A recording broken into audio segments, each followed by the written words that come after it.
Hurricane Markle. We discussed the devastation left by Hurricane Markle on the monarchy, and for that matter, the world. I don't know what he's uttered that's racist. I'm not trying to slide out of this one.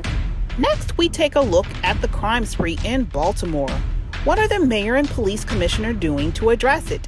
And is that enough? Wanted for murders earlier last month.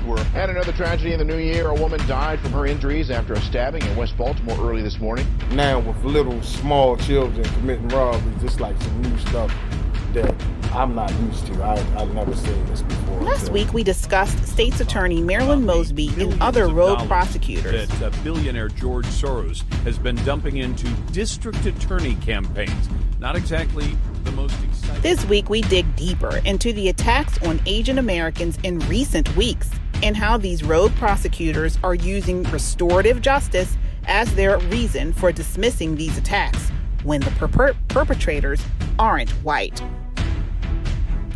Joe Biden, President of the United States and manager of the Fudge Factory, we recap his COVID-19 address for accuracies and fudged details of what happened during the pandemic. Tell the truth. And lastly, we bring you all the details of the non-crisis at the border and how it will affect the nation.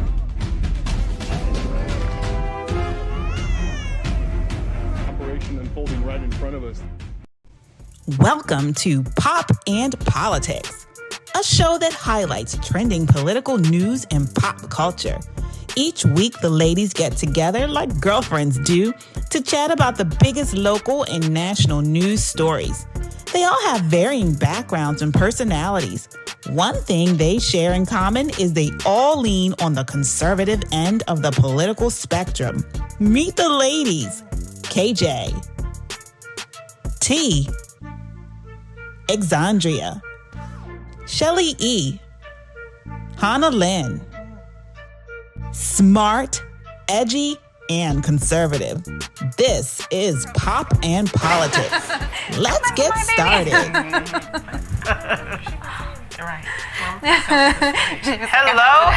Hello, and welcome. We are back live. Thank you for joining us. If you're watching on Facebook, please like this video and share it.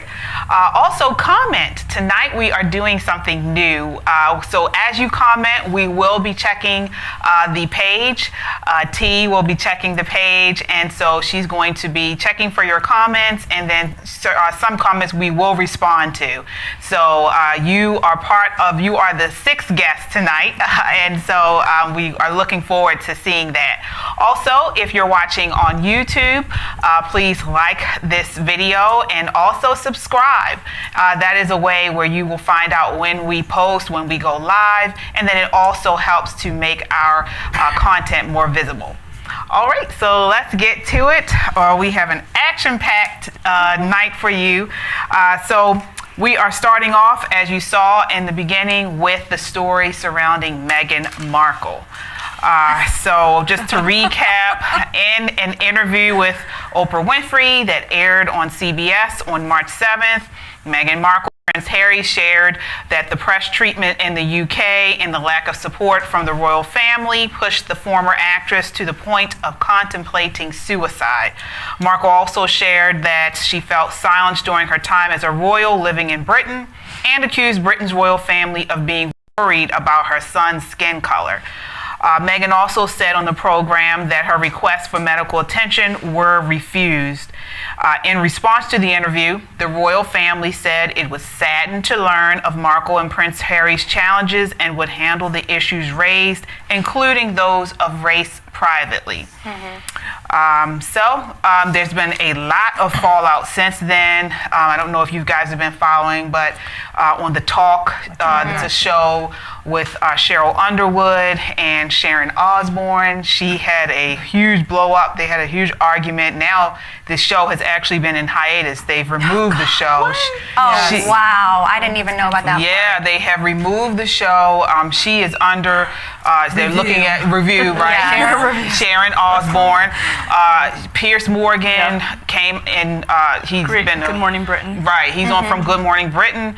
he had a big dust up about Meghan Markle. He's not a fan of hers. Apparently, they were going to date or something. Really? They were friends. I don't know if it was, romantic. I think he still presented it as platonic. They were friends. He was a fan of her show, and which, she makes this big deal about how she gave up her career for her marriage, and I'm like, what career? I didn't even know that show was still on the air. But apparently, Piers Morgan was like their #1 fan, and they had corresponded, and they were talking, and he tells the story, just an example of her character and how she kind of cuts people out of her life as she continues to climb up the social ladder. And they met for drinks when she was in England. Apparently she had gone to England, I think, with the intention of marrying someone wealthy. And then that night, he said, after we finished drinks, he said, I put her in a cab, and she ended up going to a party where she met Prince Harry. He said, I never heard from her again afterwards, but I'm not mad at her. Bye, Piers. Yeah, the prince over here. Yeah, well, she did that. That's part of the problem, because she's not a princess. I think that's my opinion. And let me give my disclaimer. I had never, and I still have not. I've never seen Suits. Is that the show she? Yeah. I've never seen that show. It was on USAA. Right. And I did not watch the interview with Oprah Winfrey. I've seen clips and I've read reports about it. So that's my disclaimer. But my opinion, my never to be humble opinion, is that I think Meghan Markle was looking for a prince. And I think she wanted to fulfill, or at least take the role of Princess Diana. In some way, I just believe that. I don't know them. I don't know her. I've never spoken to her. Well, she said it, actually. Okay. She said that in blogs that she had written when she was she was fawning over the royal wedding of William and Kate, and she wrote in a blog that her dream was to be a princess. Yeah, and, I think she's trying to live out that little girls. Well, but then she denied it in her interview with Oprah. She's like, I didn't know anything about the royal family. I didn't follow them at all. So there's all kinds of inconsistencies in her story. I think the entire world, except for some reason, Meghan Markle and Oprah, knew what Meghan was getting into. Yeah. To an extent. First of all, she's in the public eye already, so she should be understanding that there's going to be press around her. Yes. Regardless of whether you like it or not. And bad press. Right, just as an actor, she should have been aware of that. So it shouldn't come to a surprise. I understand the mental health. I understand there are some kind of strange traditions within the royal family, in my opinion. Right. So I'm sure there's pressure, but to come out with a very vague accusation calling for a possible attack of racism, or maybe not even going as far as an attack, but to claim somebody might be racist. I would say it's an attack. That's pretty far. That's an attack against there's a lot of repercussions. There's a lot of repercussions. In the circle here, but we don't know what went on, really, so we can't say. Well, that was the thing. So, Harry came forward in the interview. She said it was not brought to her attention. She said that someone in the immediate royal family brought it to Harry's attention, and she didn't give details about it. They just questioned the complexion of the baby when she was pregnant.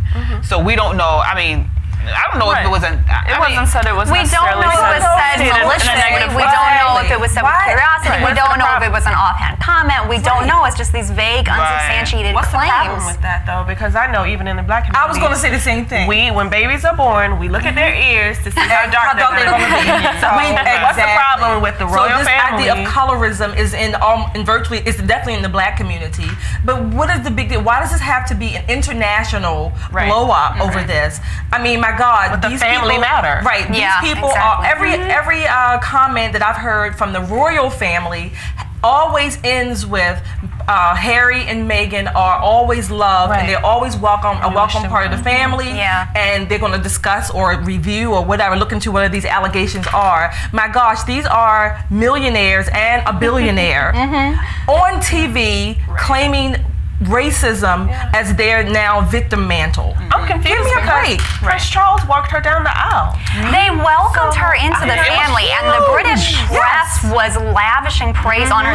Everyone was excited for her. Everyone was excited to have, this, a step forward, to have the first black princess when people even realized she was black. A lot of people were saying they didn't even know that she was black until she made a big deal out of it. But she was welcomed into, the family and into the hearts of Britain. And it was just based on her behavior that the tide started to turn. And when she started to get attacked, all of a sudden she pulls out her, ace card and is like, oh, well, I'm being attacked because obviously these are racist attacks. And that's the question, really. And I think this is kind of, going to be a theme throughout the night, too, is like, when is there an attack, an accusation? When can you criticize somebody based on their behavior, or based on a situation, based on the facts, based on whatever? And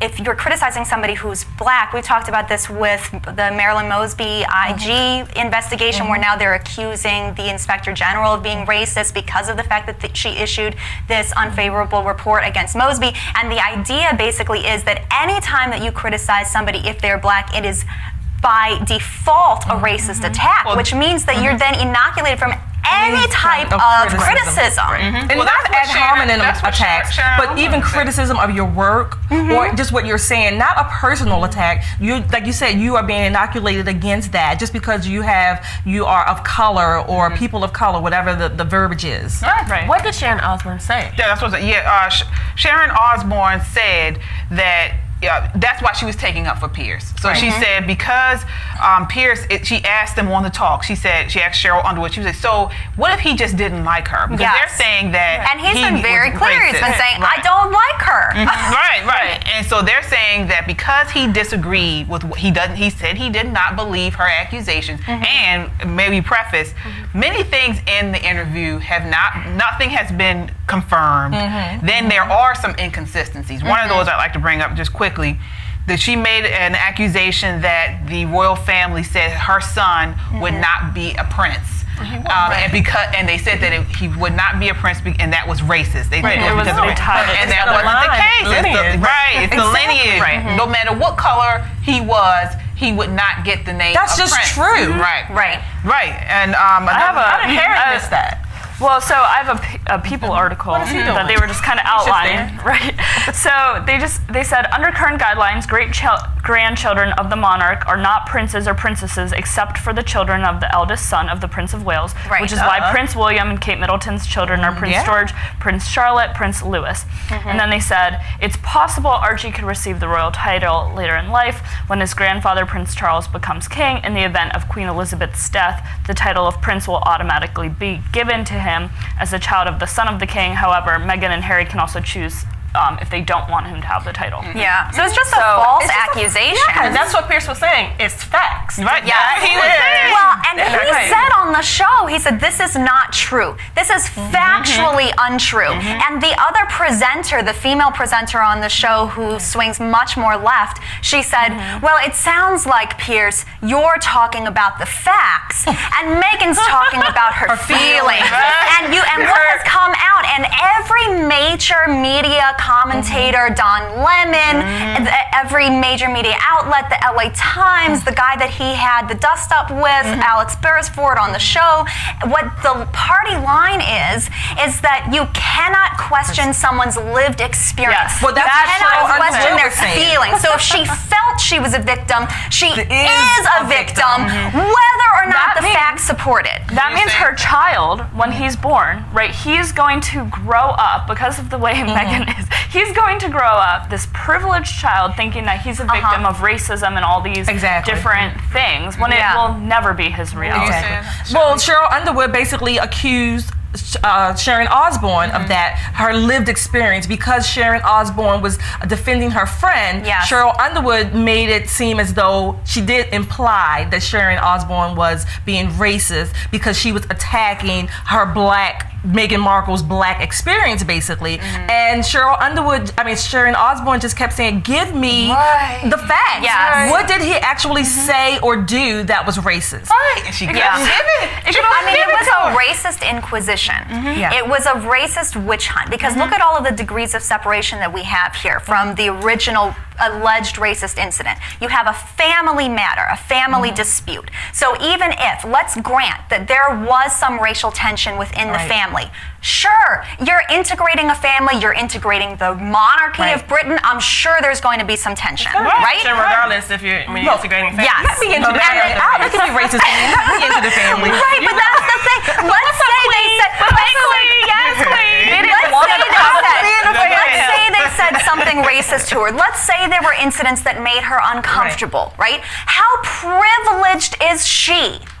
That she was in a position, she and Harry, and they admitted, because Oprah's like, you're so brave for doing this. And Harry goes, well, you know, if it weren't for Mummy's $25 million endowment, we would never have been able to walk away from the royal fortune. So they're walking away. They would never have taken a stand against this if they didn't have this cushion plus their $100 million deal from Netflix, right? Right. And now they're living in their cushy mansion in Beverly Hills somewhere.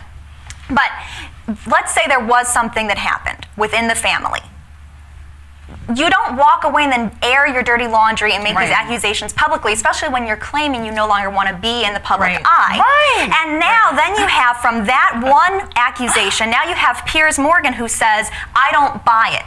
I don't believe it. Now he's tarred as being a racist because he doesn't believe her lived experience as a black woman. I don't believe now it either. Sharon tries to defend her friend, and she's accused of being a racist because she's defending a person who's been accused of being a racist because they don't believe so. So you have this, it's like racial McCarthyism where you're guilty by accusation. What's the term we've coined? Trans trauma again. Another term? Oh my God. That's our term. That's our term. Can we have a term too? We'll end it on that. I would just say one thing I haven't seen brought up is Harry. I think he is the worst.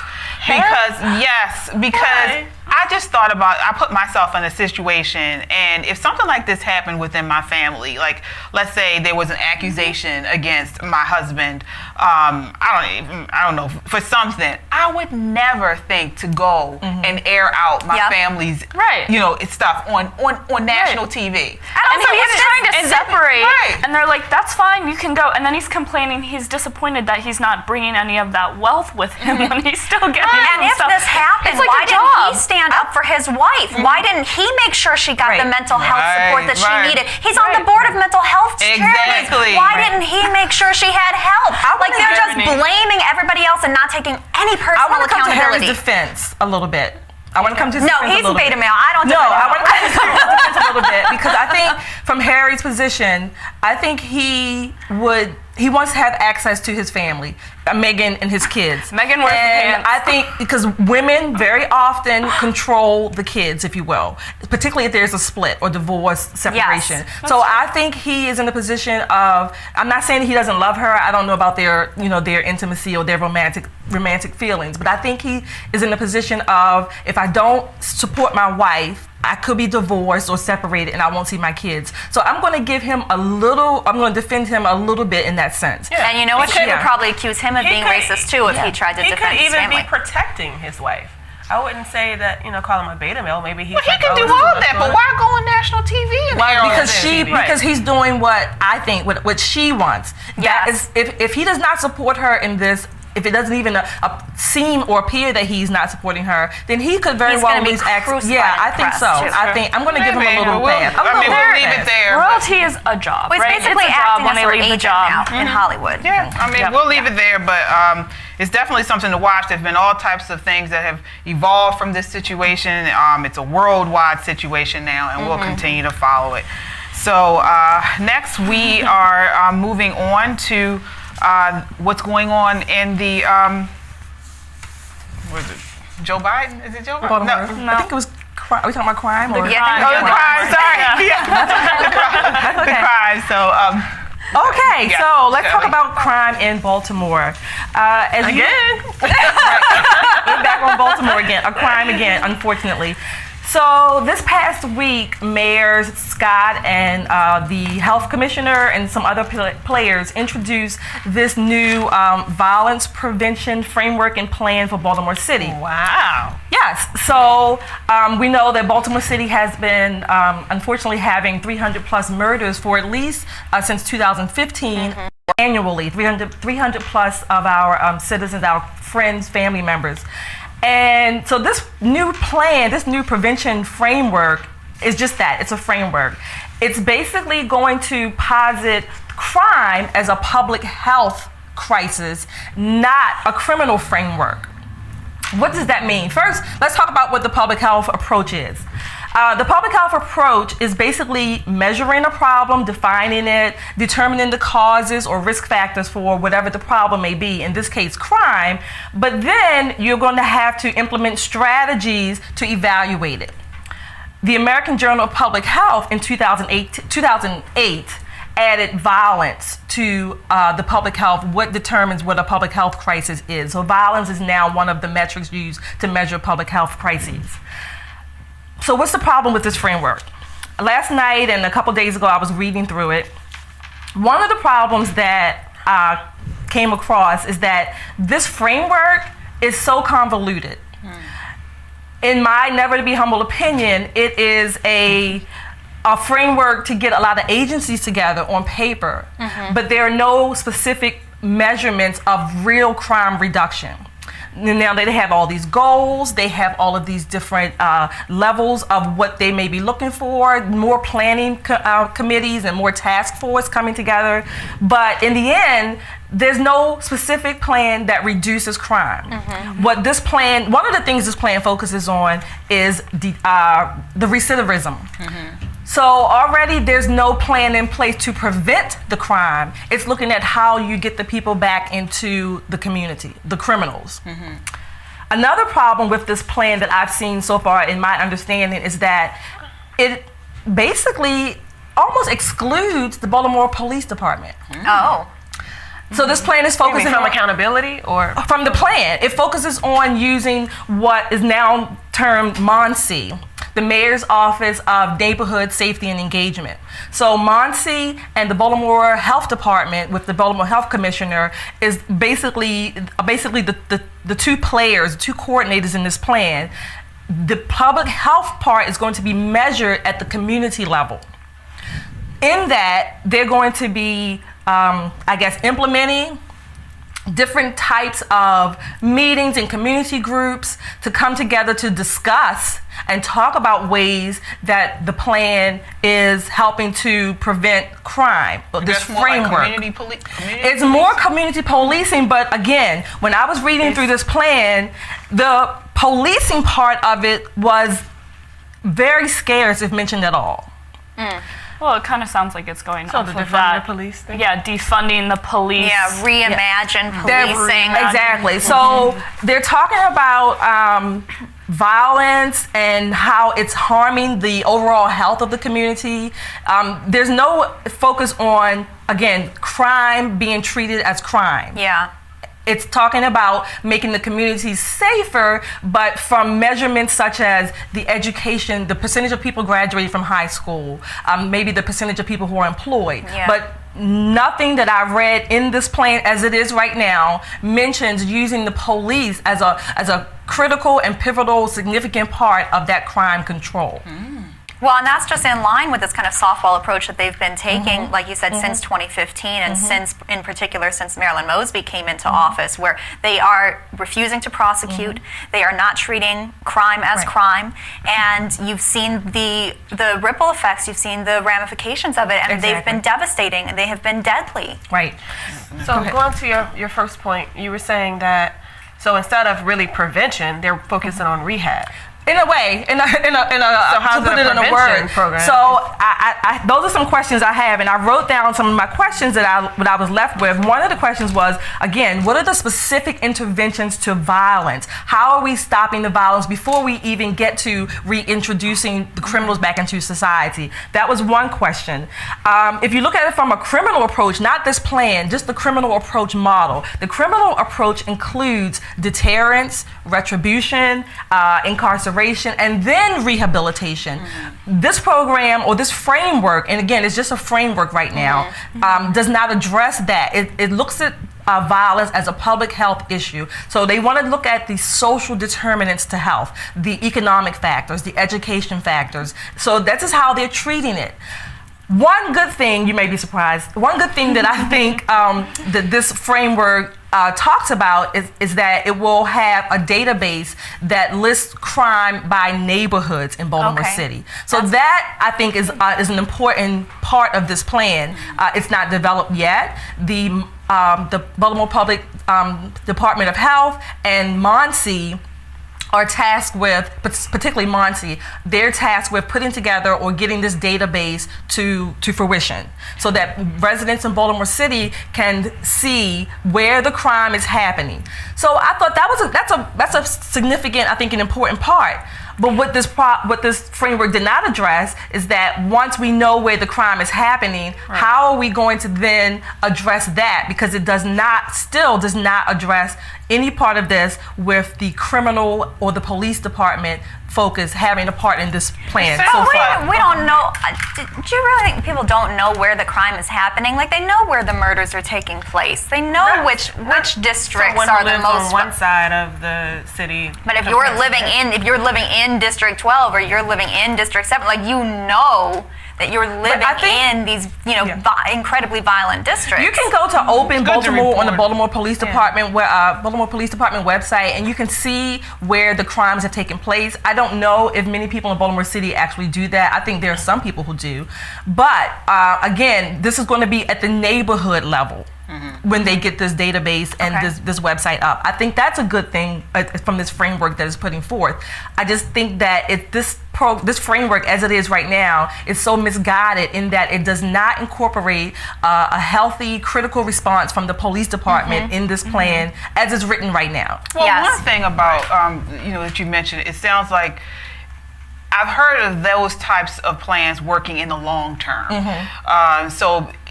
Studies do show that once you fix education systems, more people graduate from high school, the economic situations are better, so lower taxes. That does help with crime.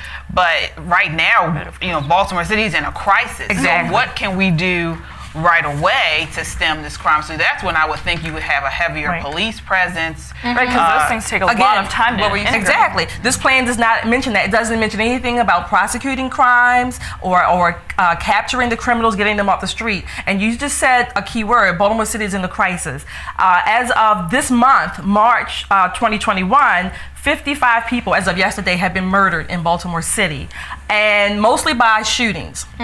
According to the Baltimore City Police website, there have been 136 violent and property crimes. That was in the last 7 days.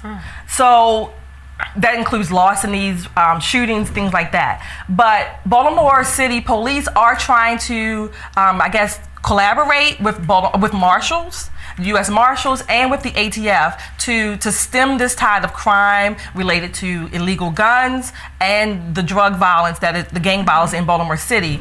I don't know that this framework, again, will address that other than these social determinants of health. We also need to add the criminal approach to this. We need to get the criminals off the streets. And if there's no prosecution of these criminals, then they're going to be, again, we've talked about this before, they're just going to be on the streets causing more and more havoc, death, and destruction. Yes, it's just a revolving door, and especially when you consider this, surge in shootings and how there's a lot of these illegal firearms crimes are not being prosecuted, and they're just being put right back out on the street. So, the same people, I'm sure it's a small number of people who are committing the crimes, but it's the same people committing the crimes, and they're not being held accountable. And it sounds like this is just a lot of fancy language and jargon just to justify and make excuses for criminal behavior. And those are like the education we do need to. We talked about the state of Baltimore City Public Schools last week, and that is like the mayor head should be rolling right now. I mean,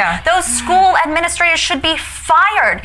Someone should be, sounding the alarm about this, because what these schools are doing and what the city officials, through their ineptitude and their shirking of their duty to these kids, they are setting up a generation of black children for failure, because you are putting them out into the world, into the real world, with no skills, no marketable skills, no chance at finding a job. And then what options do they have? What options do they have? So you said something, Hanalyn, and when I was reading this, I thought, you know what, this sounds like a high-level state, city get-together. It just sounds like another one. That's just another way to funnel money and launder money through all of their different programs. When was this introduced? This was introduced give or take about a week ago, because the mayor held a press conference with the Commissioner of Health and some other people. I think Monsi, there's a new, director is her title would be, the director of the Mayor's Office of Neighborhoods and Safety and Engagement.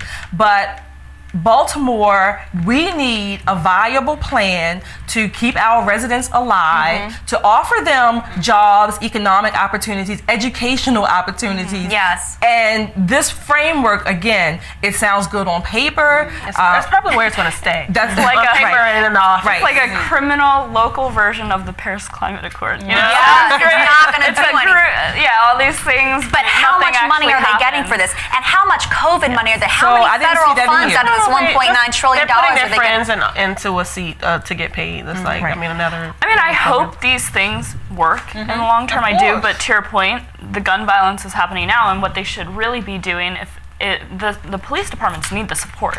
Anyways, like they can't be separated from this other organization. Everyone else is it needs to be integrated, right? And what they should do is put individuals that look like they would live in the city, right? They've shown that statistically that works very well. People want to go to officers that look like them and that feel like parts of their community and that they have a trusted relationship with. And in a lot of these communities where they do have that in place, like people go to those, they know the police officers in the neighborhood. Exactly. They're regulars and they have those trusted relationships, and where those police are, crime lowers. Right. Well, we'll continue to watch it and see as this is implemented. Did it say when this would? Well, apparently they've been having meetings. This first Mayor Scott, when he was in the city council, he's noted in here as having established, number one, the Muncie offices, and he's also the one who introduced the bill for the biennial report on crime in Baltimore, and I'm not saying whatever the verbiage is, the long name of that. But so every 2 years, there's a bill that was introduced to the city council where the city council needs to basically review all the crime and some of the determinants for that crime in Baltimore City. So this is the more formal version of that in this framework. They have more meetings, more public comment periods that are coming up. There were no dates given in this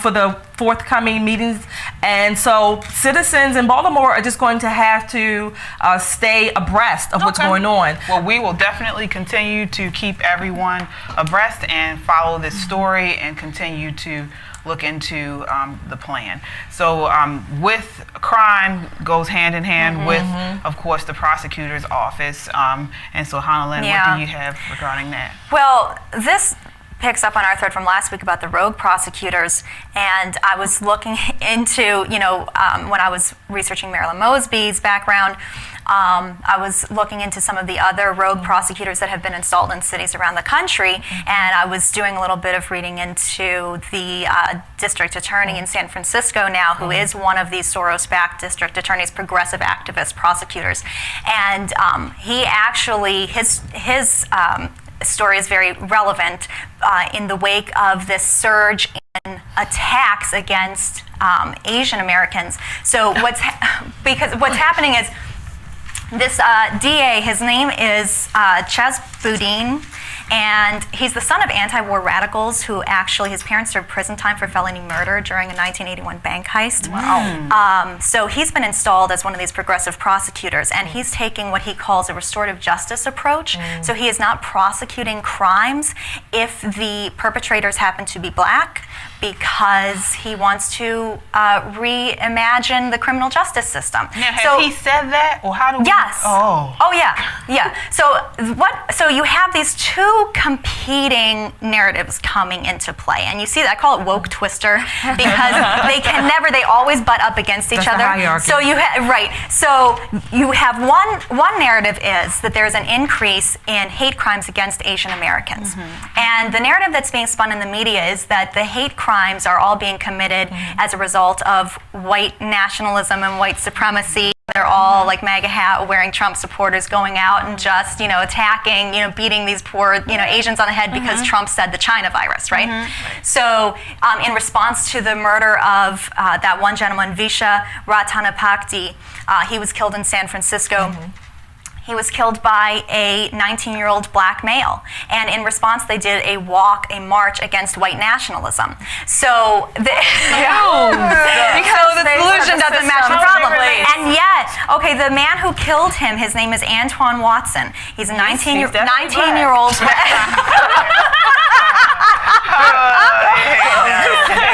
The attorney, the man's family, this elderly man, they're all elderly Asians. You can't laugh at that. I know. Digital blackface. That's another topic. This family is outraged because it looks like the family of the man that was murdered. So this was an elderly man. He's an 84-year-old man. He was killed after he was viciously shoved to the ground by this young black man, Antoine. So the district attorney already is kind of intimating that he might not press charges. He said that the kid seemed like maybe he was just throwing a temper tantrum. So he's making excuses, right? The same thing. How old is Antoine? 19. Now, these other reports include there was a 91-year-old Asian man who was violently pushed to the ground in Oakland. There are multiple reports of elderly Asian women who have been assaulted. They've been robbed. There's a 75-year-old Asian man who was attacked and killed in an Oakland robbery by a 26-year-old named Teonti Bailey. Bailey was convicted of multiple felonies in Oakland. You're going to say it again. I mean, now they have the majority of these murders of elderly Asians have occurred in New York and California. They have also, and not just California. Yes, and not just California, but in particular the Bay Area, Oakland and San Francisco. Now, Bailey was convicted of multiple felonies in Oakland, including less than a month ago, he broke into a senior living home and robbed a 70-year-old man. He was released. And then last year he was released without charges on an armed robbery attack last March. So again, you've got this revolving door of criminals just being released back into the system. The DA is saying he's not going to prosecute them because they are black. It would not be. He's considering restorative justice. So restoring the sins of the past, the oppression of the past, by not prosecuting the criminal. Yes, by not prosecuting criminals. It's almost like a legal wage for reparations in a sense. And what's happening now is that the Asian community is suffering. So they're not receiving justice. So these individual Asian Americans who are being attacked are not receiving justice because they are trying to apply a collective justice approach. And so there's a totem pole of who gets worthy of our generation of individuals are like the Asian community and the black community are like, oh, now we're in, it's like they're competing, but we're also in this together, like yellow and black lives matter. So this camaraderie over being victimized and killed and murdered. So now we share this camaraderie, this bond. It's all against white supremacy. It's the black people who are killing the Asians. Right. And now all of these cultures both of those cultures have racist issues that they have to battle within their own communities, where their cultures are racist against other cultures. But here's the question. No, but here's the question, and this is the thing. One of the questions is: are these even racially motivated hate crimes? Because, and the thing is, you can't even question that because the narrative is that it's all part of this zeitgeist of white supremacy, right? Except for the fact that the perpetrator is black. Well, now when we find out the perpetrators are black, we don't even want to prosecute them. This DA, so that's my question: is there anything that's not racist and just wrong? And also, so when you look at what are the causes, when you look at they had been really like fomenting this moral panic, right? About these are other, the spate of racist hate crimes against Asians. Well, my antennas always go off because and like the research that Dr. Wilfred Riley has done on these hate crime hoaxes, whenever the media is driving this hate crime narrative, I go, wait, let me look deeper. Even in the articles where the headlines proclaim that there are hate crimes against Asians, when you read the actual fact patterns of the case, when you read and I'll get to a point about that organization just a second, but when you read the actual fact patterns of the case, the police are saying there's no evidence that it was racially motivated. A lot of these are robberies, and they're robberies of elderly Asians, and they're all occurring within in these particular communities in Chinatown, in Oakland, in San Francisco, and in New York, which just happens to be the place where over 54% of the elderly Asian population in the country lives. They tend to live, the demographics tend to be much older. So the question is, are these just crimes of opportunity? They're crimes against the elderly. There were crimes, we saw this surge in crimes across the country in New York and in California over the summer as a result of the defund the police movement and the riots. You saw a spate of attacks on the elderly in New York against elderly white victims, and so those are never described as being hate crimes. So the question is there a racial motivation, or is it just a robbery? Is it just these elderly crimes? Well, I think but you can't question it. Because it's almost like what you mentioned last week. It's a breakdown, a total breakdown of the system. And it makes me think about, right when I was in college, I interned for the public defender's office. And I remember like it was yesterday, we were going over cases, and as we're going over cases, I was arguing for the prosecution. Like I'm saying, well, wait a minute, shouldn't this person do this? You know, because this is not right. And so I remember the public defender said to me, he was like, you need to be in the prosecutor's office and not here. We're supposed to find how to get these people off. And so and that thinking is not happening here. You have the prosecutors are acting as yes, and that's how the system breaks down. Yeah. And just to ask a fair question. He nicknamed me the prosecutor because of the same reason. Like even people that I know, I'm like, no, but they did wrong. Like a defense attorney, because I'd be like, you did kind of do that, though. But now the prosecutors are acting like defense attorneys. So who's prosecuting the crimes? More likely, if you think about it, like elderly communities, what ethnicities are more likely to have a gun, right? Maybe like if it's between an elderly Asian, an elderly Black, an elderly white, right? Like I personally don't know many Asians that are gun owners, personally. So like you mentioned, just opportunity-wise, who's going to be easier, dare I say, easier to rob, to go after. Elderly, right? And a lot of these attacks are teenagers. A lot of the attacks are Black teenagers who are going around and just randomly walking up to elderly people of any race and beating them on the head. To rob them? Or? No, they're not even robbing them. They're just going who are not cultured, if you will. Or it's the knockout game or whatever it is. But this is a lot of these crimes it's young Black teenagers, and they're going around and they're knocking the elderly people on the head, and they're falling and they're dying from their injuries. But what they're saying, they're trying to make this seem as if it's the result of Trump talking about the China virus. But I just want to highlight very quickly, because when I was going over all of this information and preparing for the segment last night, of course, we had this breaking news, right? So there's a man in Georgia who he went on a shooting spree, and he killed 8 people. It just so happened. All right, so it was reported in the media that this was, a white supremacist killing, and that it was an attack on Asians, right? So there was a tweet that was posted in response to this from congressional candidate Sarah Rao. She said, a white man just assassinated 8 Asians in Atlanta. Instead of sending thoughts and prayers, white people need to dismantle the toxic whiteness that is killing us. Whiteness is terrorism. And then she followed up with a tweet that criticizing her tweet is white violence, so you can't even criticize it. But it turns out this guy, they interviewed the guy, they caught him. It turns out he was targeting specifically these massage parlors because the guy is a born-again Christian, and he said he was a sex addict, and he was trying to eliminate the source of his temptation. It had nothing to do with race. It's being, of course, pounced on to promote this narrative. And yet, however, when you talk about these crimes where the perpetrators are Black, and it just so happens this has been a problem. This is not recent. This is not a result of the COVID, rhetoric. This is not a result of Trump saying China virus. This problem has been going back decades, and NPR was reporting on the fact that, as many as 85%, back in 2010, 85% of these violent physical assaults in the Bay Area, the perpetrators were Black, but it's verboten to say that. And these people like Carol Fife, who's on the Oakland City Council, she says, people just want to have a Black villain and a scapegoat. You can't fight racism with racism. You've got race hustlers like Michael Eric Dyson who are urging restraint and nuance because the perpetrators are Black, as they say. We don't want to play into a stereotype, but when a shooting comes out like what happened last night, the media and the politicians jump to this rhetoric and this narrative that it's white people doing it, even when the facts of that case turn out not to support a racial hate crime narrative.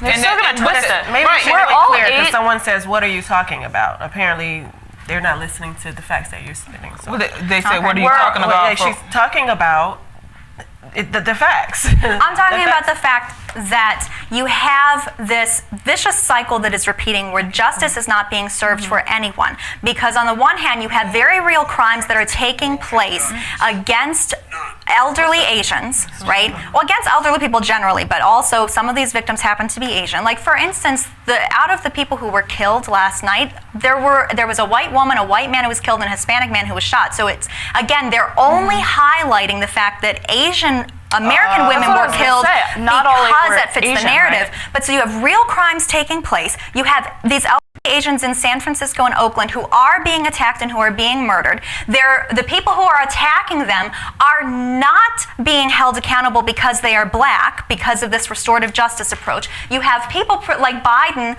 pushing this narrative that it is happening because it is racially motivated against Asians when there's no clear evidence that these crimes are actually racial hate crimes. That's the question. Yeah. And then no one is actually having their interests served. Well, that's the question. I mean, it's really the numbers game. I mean, you have someone on our Facebook who asks, what are you talking about?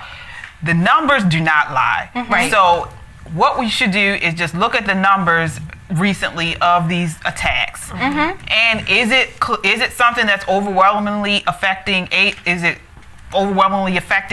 people, that white people, like they're saying this narrative that who attacked them, white supremacists are attacking Asians. Right.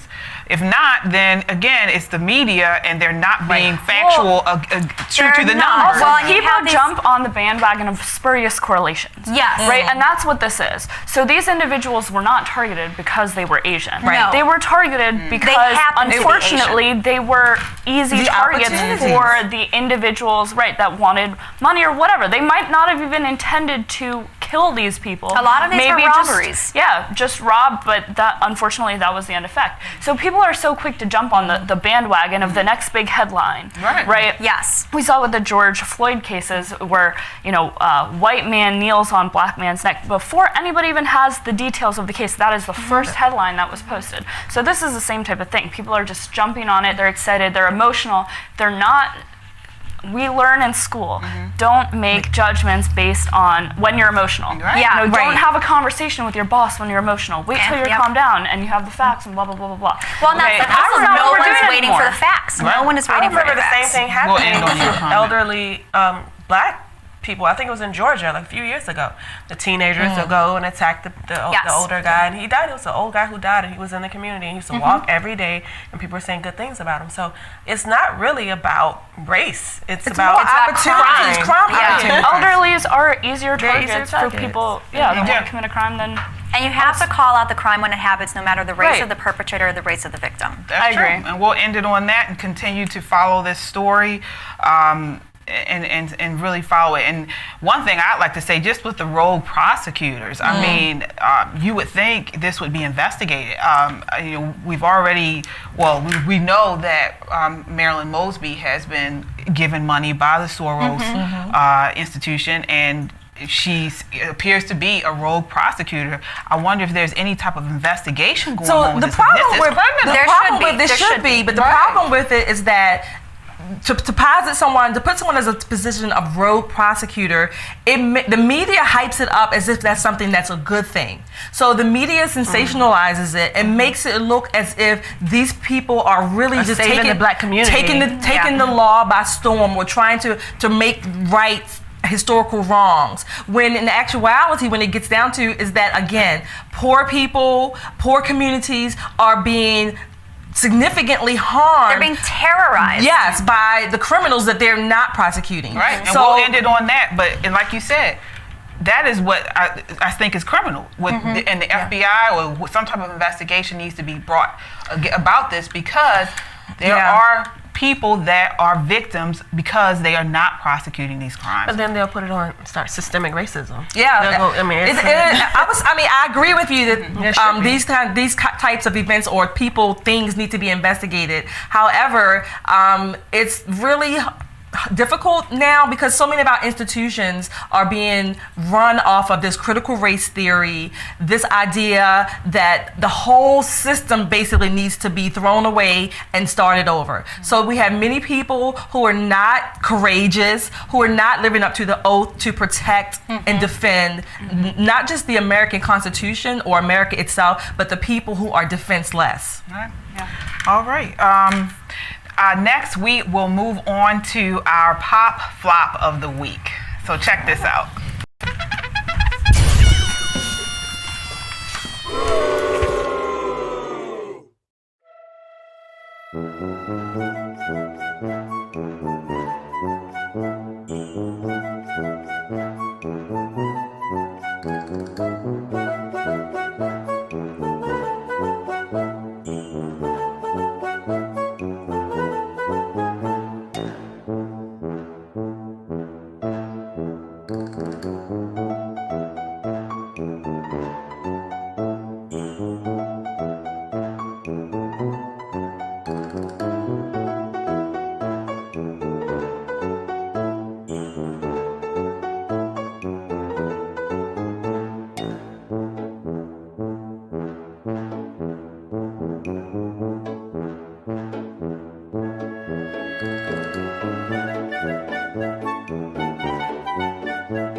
The things you see on Mulberry Street. Yes. Wow. And those were all images, the Dr. Seuss images were all images that have been banned this week due to racist undertones. For but being too of course, offensive. Right. The Grammys WAP is not. with them WAP were was not banned. Was not banned. It's on it's not primetime TV.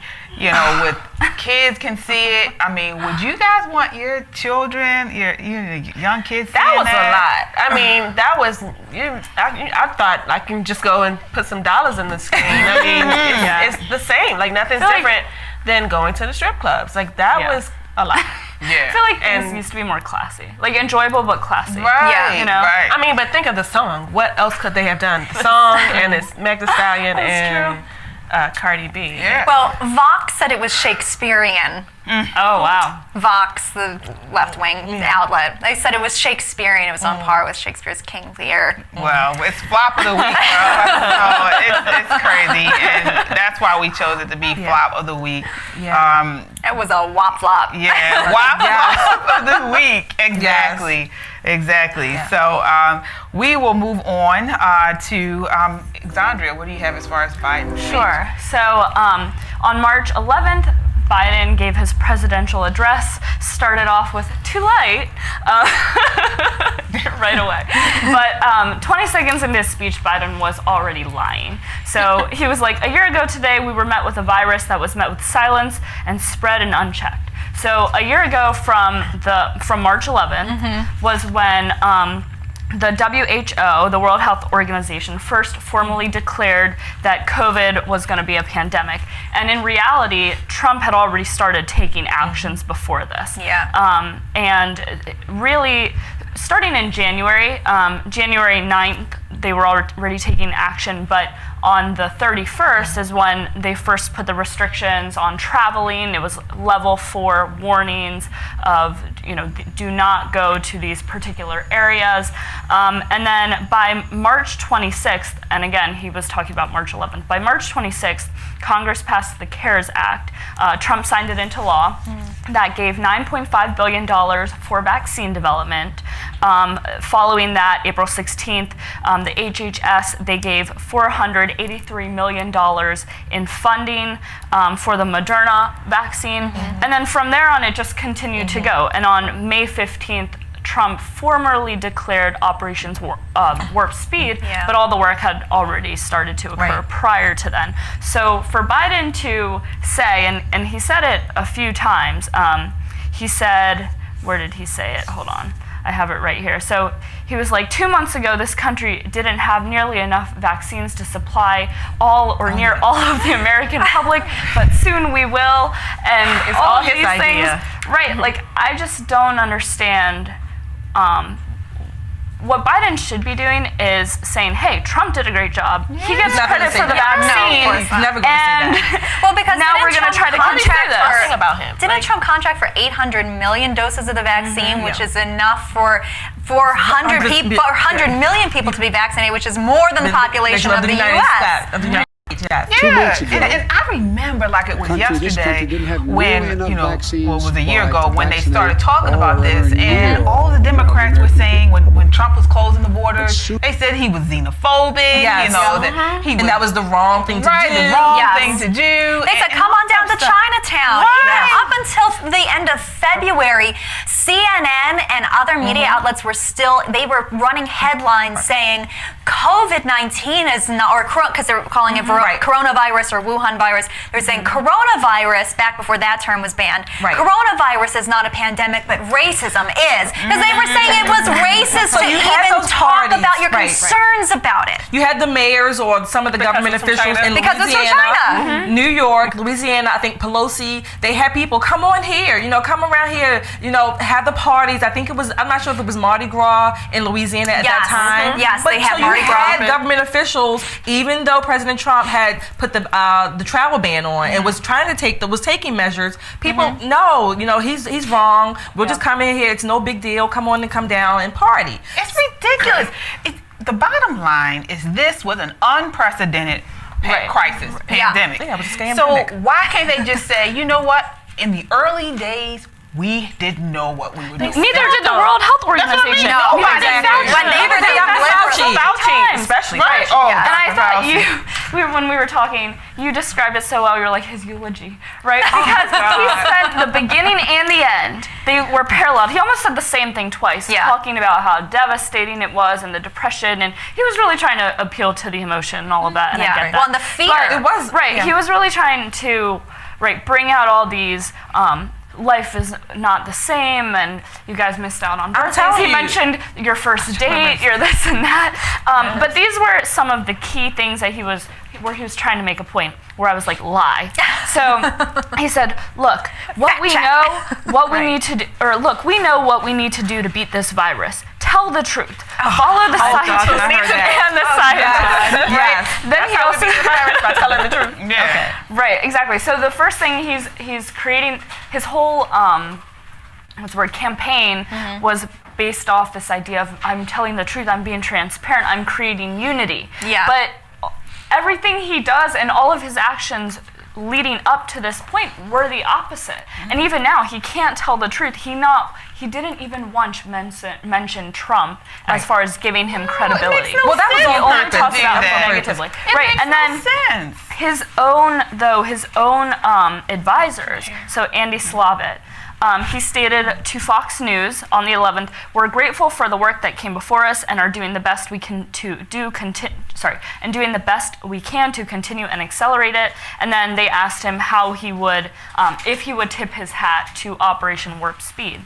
And he said, "I would absolutely tip my hat. I mean, this is a scientific process that actually began more than a decade ago with scientists. I think the Trump administration, made sure we got in record time a vaccine up and out. They need credit. This is a great thing, and something we should all be excited about." So Biden's advisors are giving Trump credit, but Biden won't do it. The only person he gave credit to was Dr. Fauci. He said, listen to Dr. Fauci. Dr. Fauci is who you need to listen to. Stop listening to that creep. I call this speech a eulogy because, like you said, the first 20 seconds, I literally felt like slicing my own wrist. Yeah. That's why I was looking at my wrist. It was hard to watch. But it was a eulogy. Not only that, he didn't, and again, I make no qualms about it. No, I did not vote for 46. So, again, that's my disclaimer, right? But he did not exude confidence. He did not exude. Sounded like he was falling asleep. He looked like they woke him up from his nap. You could see his eyes where they go. He looked scripted. Oh, he kept saying, hyperbole. He was like, "This is not hyperbole." That was his word of the day. He looked like he was ready to fall over. Yeah. And he said, it was like, I just feel he bad said, for him. It's tough. It's like you're watching your grandpa. Like you're watching paint dry. And your grandpa wants to go, you telling him he can't drive anymore, and the grandpa Right. saying, I still got my license and I'm driving. It does seem like It that. looked like they woke him up from a nap. They, rolled him out, propped him up, and then they were taking him back to feed him his pudding and put him to bed. Exactly. He was I like, haven't noticed. That was the first time that he's been That was his first. Yeah, that was his. Well, first and he speech, still didn't I take think, questions. 50-something He days. still hasn't Right. had a press conference. Exactly. He won't take questions. And that's the transparency component. Where's the transparency? Where has he never answer been? anything He's been for in yourself. Where was he during the campaign? In his basement. He's been in the basement. Did you guys see the interview he did? And I think it was something with Pelosi. Yeah. And he said, Pelosi, he said, Nancy, is that all you want me to say? Do you want me to say anything else? Can I take questions? Like, And they cut the White House cut that scene off quick because they do not want him taking questions unscripted. That's why they always have to He does not look presidential. He does not look presidential. He does not look confident. He looks geriatric. Right. He does. He looks senile. He does Trump not. always came off as strong, and they were talking about. I saw a Fox News. Sean Hannity, they were talking about how Trump, of course he had individuals help him write speeches, but he edited them. Yeah. He was very involved. He went off the delivery all the time. Trump looks firm. He marked our Biden looks flaccid. Exactly. Right. Yeah. I don't think if Biden didn't have help, he would be. Okay. I don't think camera placement. It's the truth. Even the camera placement. He looked like a little kindergarten with the desk is like, well, it wasn't a desk, but the camera was like way up here, and he's like, looking But here's the thing that's really disturbing. Yeah, but here's the thing behind all of that, right? Behind this kind of geriatric avuncular image that they want him to project to kind of lull people into a sense of complacency and safety, like it's just good old Uncle Joe. You can trust him. It's a bunch of stuff. You can trust him. Come on, man. Every woman, but it was the message behind what he said was so dark and dystopian and authoritarian. This idea that just listen to Big Brother, listen to Uncle Joe, listen. I'll let you know when it's safe to get together with your family. I'll give you permission. Follow the rules. Conform. Don't go against the grain.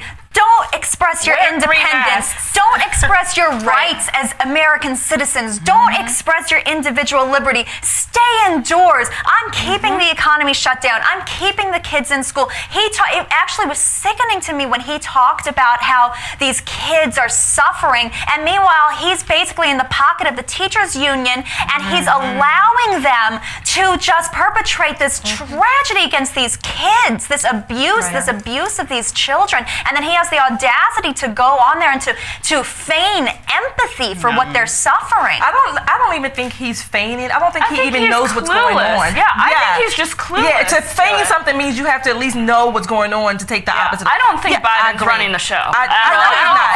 He's clueless. You said it. He is clueless. He said, put trust and faith in our government to fill its most important function, which is to protect the American people. We need to remember that government isn't some foreign force in a distant capital. And I'm thinking, well, you're the one outsourcing all of our stuff back to other countries. You're the one taking us off the America First policy and putting us on the America Last policy. So what the heck are you talking about? But also this idea of moral dependence on government, that we need to put our trust and faith in government. No, I'm sorry. Government, we should be reclaiming our own individual rights and independence. Right, and the fact that he used July 4th as a benchmark, that maybe be good girls and boys, and maybe I'll allow you to come outside for a party on Independence Day. No, we're American citizens, we're free Americans, and we're reclaiming our liberty. He also tried to cover his butt because he was like, oh, it should be good by then, but also things happen, so it might not actually be. The other thing is, Trump is the one that set him up for all these successes. So he said,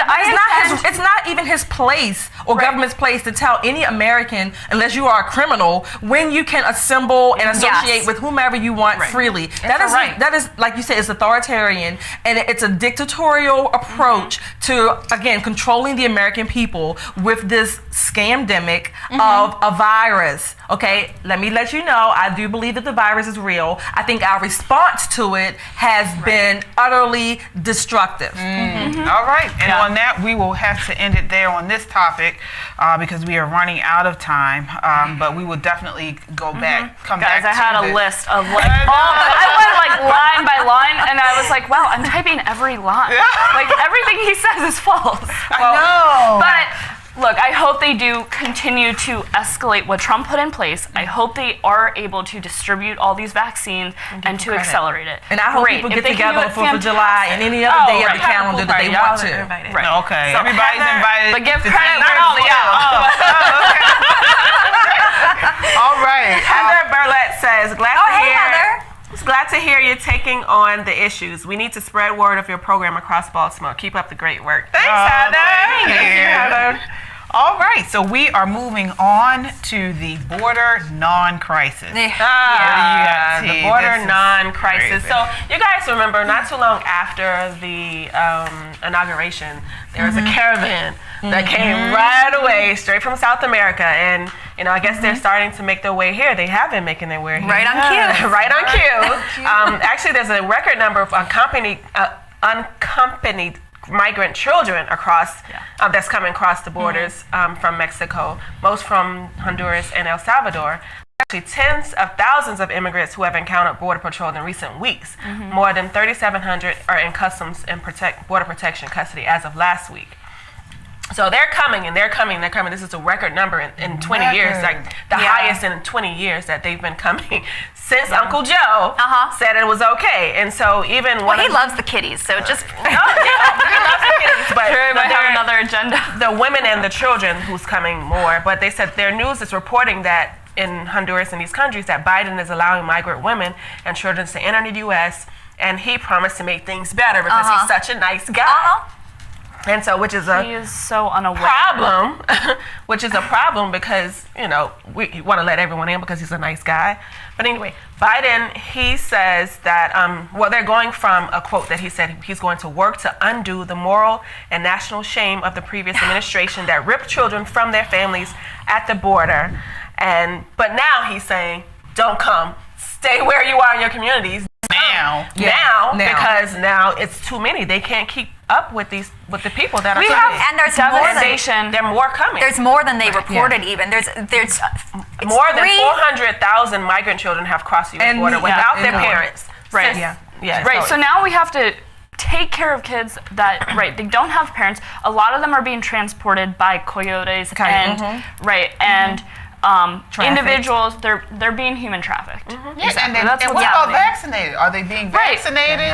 We can't ask those questions. Well, they're not even feed them. They're not even testing them for COVID a lot of the time. And even there was a case of it was 100 and some migrants who came over that were tested positive for COVID, and they just let them go right through and put them on buses to go into the interior of the United States. The cartels control the migration here, and they are sophisticated. Like.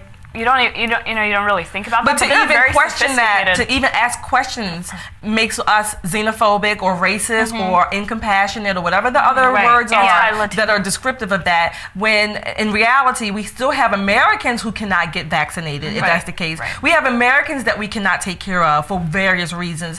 But people coming here illegally are now being housed or cared for at the American taxpayer expense. Well, they have over 13,000 unaccompanied minors who are being kept in these facilities, which when it was under Trump, they were denounced as kids in cages. Xandria Ocasio-Cortez was out there sounding the alarm every day that these were concentration camps. She actually inspired an Antifa member to go and try to bomb one of the facilities. But now, and did you see, this Orwellian manipulation of language when they reopened the facility that Trump had closed? He closed this facility and Biden reopened it because they have so many children. They have nowhere to house them.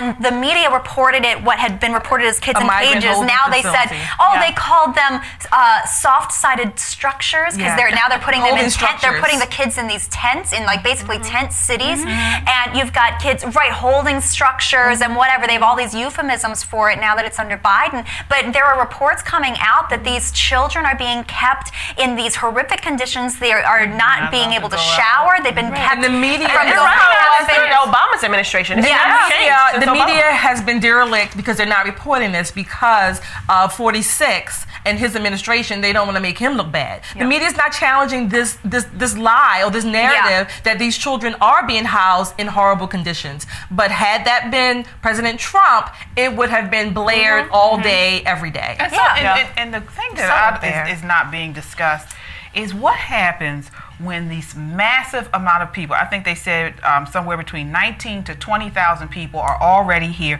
What happens when these people are let into the country. So there was 100,000, I think, just in the past month alone, 100,000 illegal border crossings. And so they overburden the social services. Even it's reported, the AP said, even Mexico's left-wing government is reportedly worried that Biden is stoking illegal immigration and creating a business for organized crime. The gangs. Because the cartels. Because the number of arrests has already gone up, as well as the number of Well, they caught 4 people. They arrested 4 people just, I think, yesterday who were on the terrorist watch list. And this was just a day after the Washington Post and other mainstream media, left-wing media sources were ridiculing Republicans for drawing attention to this and talking about their concerns that there were terrorists and organized crime and criminals coming across the border, and they were ridiculed by the press. And then Border Patrol just arrested 4 people that were on the terrorist watch list. It's not just the Republican politicians who are concerned now. Even the Democrats are like, okay, wait, this is too many. Like, it's too much is going on because what right now. happens is these people overburden the public school system. They depress wages. They're getting social services. Some schooling. Some of these children are receiving some sort of schooling while they're being housed. Right, and it's probably not great, but it still takes away from citizens of this country. And now they're trying to put into into progress a new immigration reform that would help a lot of these individuals become legal within 3 years. Okay, it took my boyfriend 9 years to become a citizen of this country. After like a whole visa process, it took my mom 10 years. I was 3 years old when she became a citizen.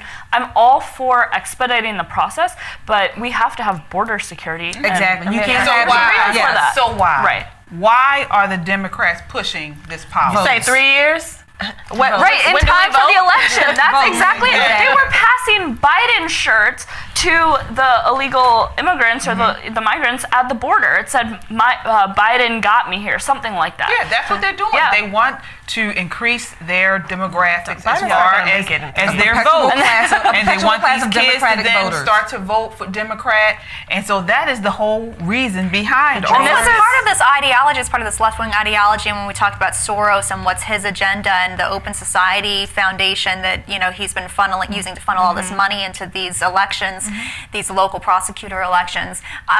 His big thing is open borders and globalization and just destroying basically. And they see America as the biggest threat to this ideology that they have, to this vision of the world that they have, where there would be like a one world government. And because America is the strongest presence in the world, as the leader of the free world, America's systems of government have to be attacked and they have to be torn down. So all of these things that we're talking about, or that we have been talking about, they have a premise. They have a particular worldview that they are founded upon. And unfortunately, we're seeing it acted out in our policies, in our laws, or the lack thereof, not being prosecuted. So even some of these illegal immigrants, when they come into the gangs or join gangs and have the crime, they're not going to be prosecuted because that hierarchy is going to kick in. Oh, now they are victims. They're oppressed. It's not okay to call them an illegal alien or Oh, I do. I know, but I'm just saying that's part of the. Oh yeah, that's part of right? Yeah, I do. I mean, I'm not saying they're not people, but they are illegal aliens. They're illegal aliens. They are not American citizens, at least not now.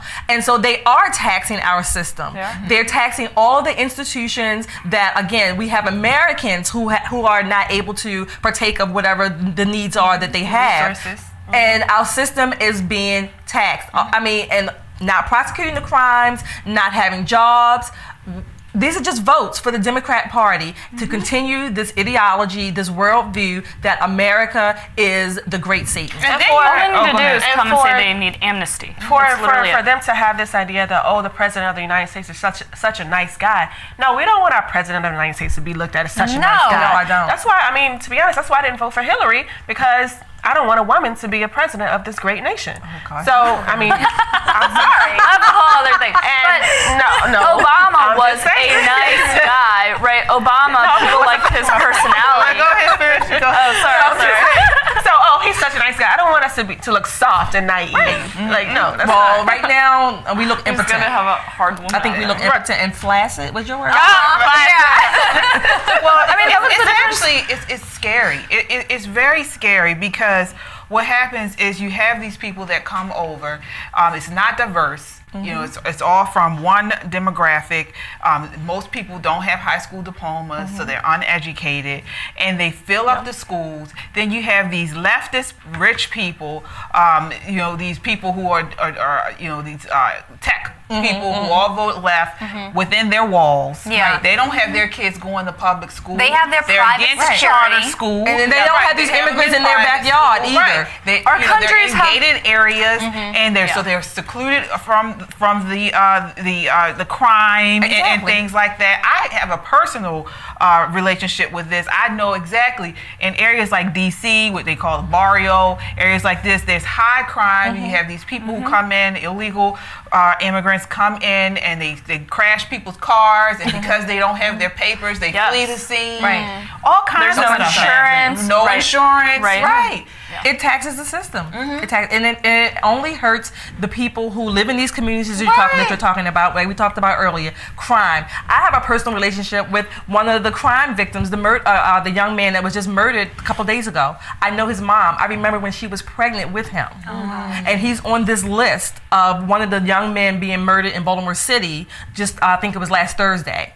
So, again, things are just upside down, and to talk about being nice, that's irrelevant. It's not a matter of being nice or being not nice. It's a matter of defending and protecting our borders, our homes, and our communities, our families. And Our system has so many law. loopholes, right? Because now you can come here, you can have a child. Now that child's a citizen. Okay, so now you're going to be blamed for breaking up the family. And that's another thing. A lot of pregnant women were coming in the caravan. Well, what happens is a lot of the men are forced into these cartels or into these drug systems, right? They're promised their wives and their children will be transferred safely. On the way, they're pretty much raped. Right.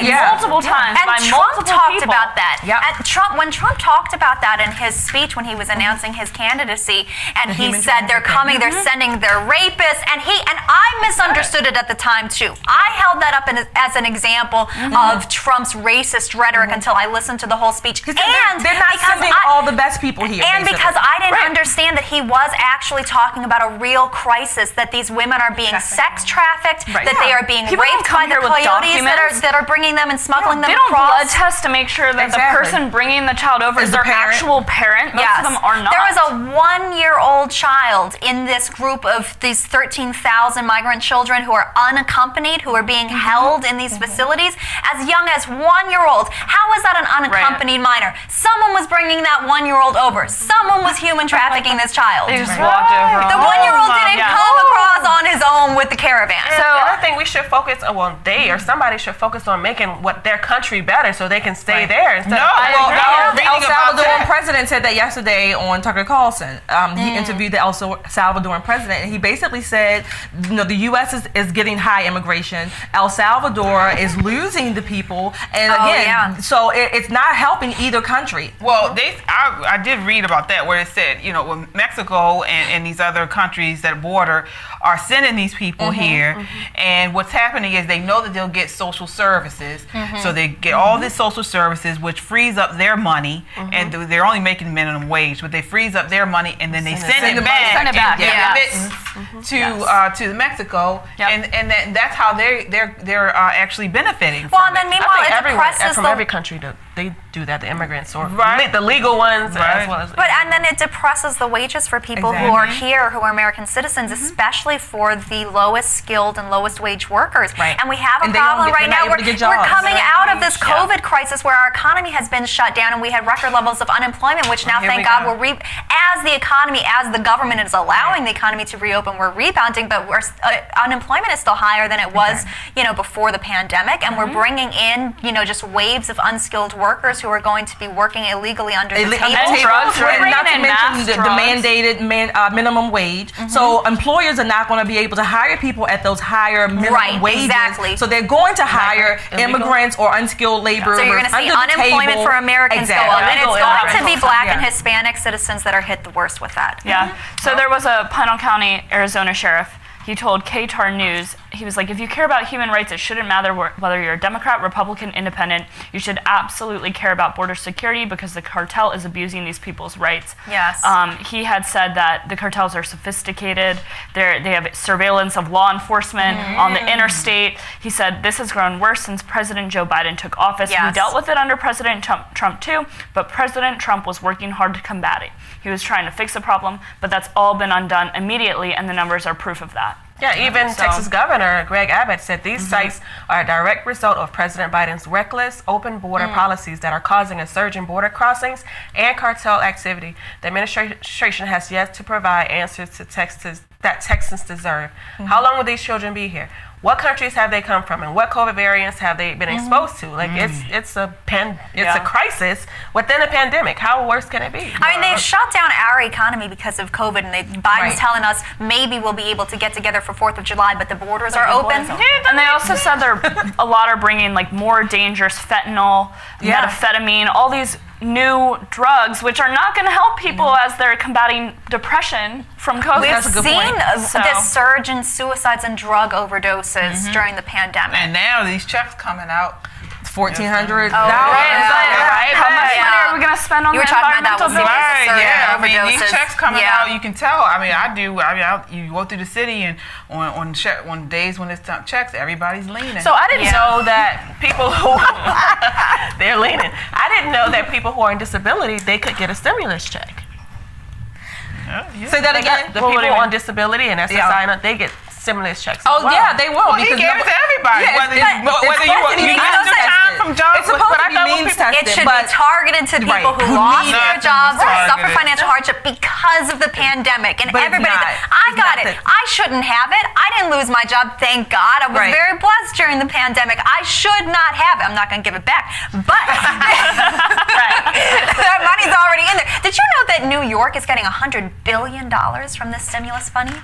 From the 1.9 trillion, they're getting $100 billion just to New York. They're just giving it to their cronies. They're just Schumer is the leader and the I don't even want to think about what they're teaching as education right now. The way they're spinning everything going on, modern day history. I don't want to think about it. They're rewriting history. It is scary.